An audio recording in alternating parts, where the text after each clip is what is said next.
The music you make is sort of genre bending. Is there a way that you describe it yourself, though? No, actually, you know what? That would be probably the best way to put it. For a long time, I didn't even know how to really um conceptualize it, I guess. But then there's a lot of people that were using that term exactly, which is genre bending, twisting, whatever. And I really actually I like that because I do like to try a lot of different things. So I think that that perfectly encapsulates what I do. Who are some artists that influenced you when you were growing up? A lot of different genres and artists influenced me growing up because I grew up in a household that was listening to a lot of punk music as well as a lot of hip hop music and a lot of pop music and like just anything and everything, basically reggae, like a lot of reggae growing up as well.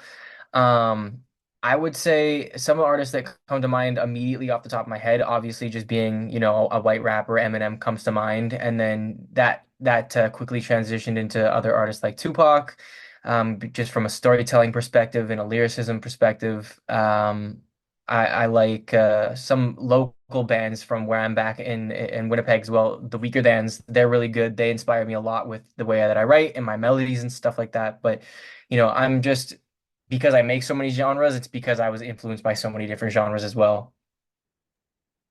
Well, you have this new single out right now. It's such a special single, Everything But You. Talk about creating it and the story behind it, please. Yeah, I mean that song was a song I created I want to say almost 2 years ago now, and it was a song that I got in the studio with the producer Jeff Harris, super talented guy. Him and I just kind of sat down and started brainstorming, what is what is a piece of my history that we want to bring up and create a song about. And it was about this relationship that I had been in during my high school years, where it felt like I was maybe in this relationship for far longer than I should have been. And there's a lot of things that I miss and that I love about that period of my life, creating new friends and new memories. I feel like that part of your life, high school, is for a lot of people where you start to find more freedom as an individual, and like you start on that path of like, who am I and where do I want to go. And I have all these precious memories, but there's always this one blemish, which is this one relationship, this one person, because it felt like with all of these different memories that I was creating at this time, she was always putting a damper or a negativity on these situations, unfortunately. So that's where the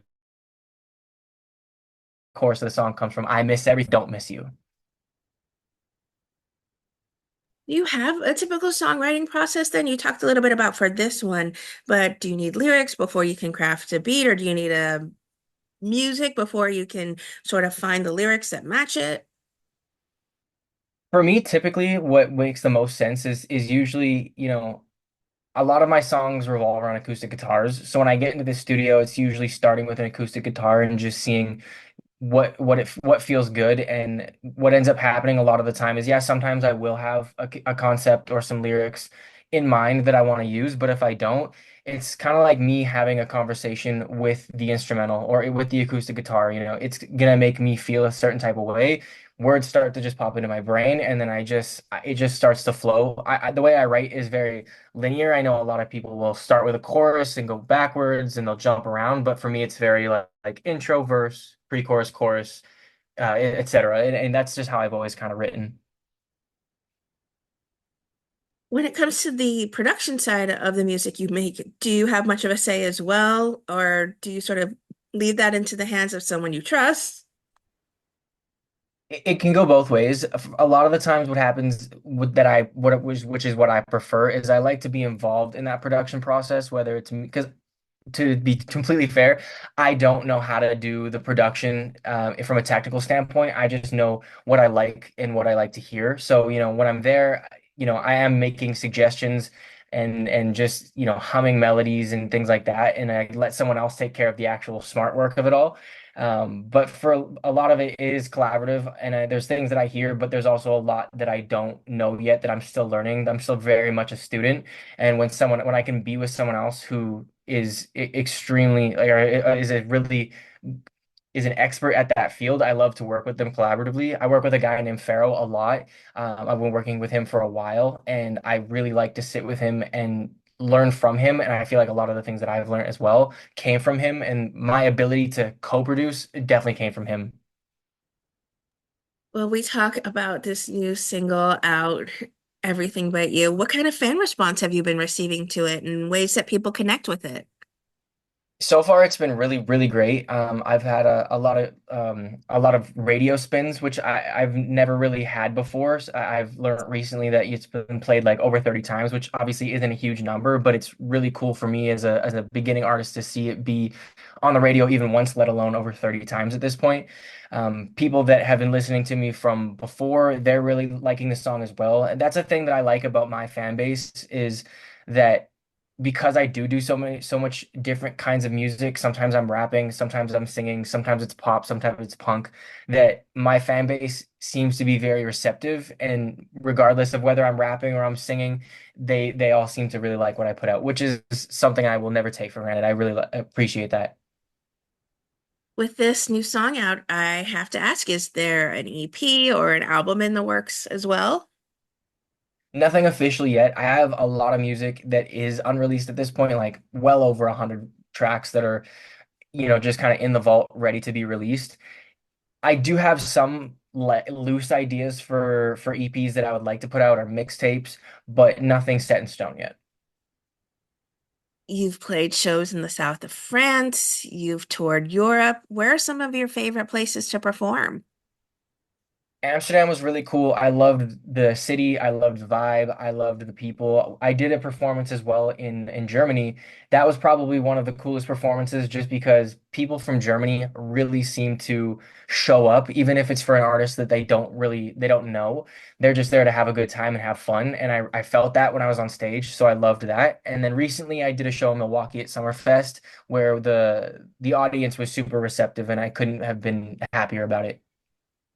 What can fans then expect from a live EC performance? Yeah, I mean, because I do a lot of different music, from the rapping and the pop music and everything in between, you'll get a blend of things. The set might start with a rap song, but in between, you're going to get punk and pop, and it's going to end on something different as well every single time.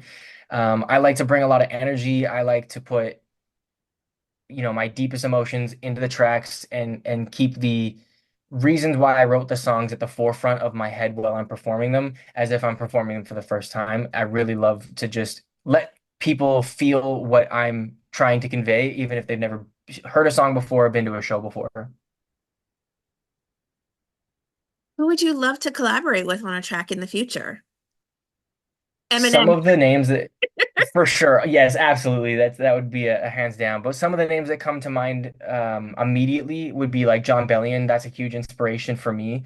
He's a great writer and producer, and if I could work with him in any capacity, that would, you know, check off a lot of boxes for me. There's a rapper I listen to a lot. His name's Kyle. I think he's really talented. Quinn 92 as well. He's really cool. Those are just to name a few. What would you like to say to people who are fans and supporters of the incredible music that you make? I would want to just say thank you so much for streaming it and adding it to your guys' playlists and coming out to the shows when I do them. It means a lot. I see all the engagement that you guys throw at me, online and social media and Instagram and everything like that. It means the world. I love it. And as an artist that's just starting and wanting to go so much further with this, you guys being my foundation means everything.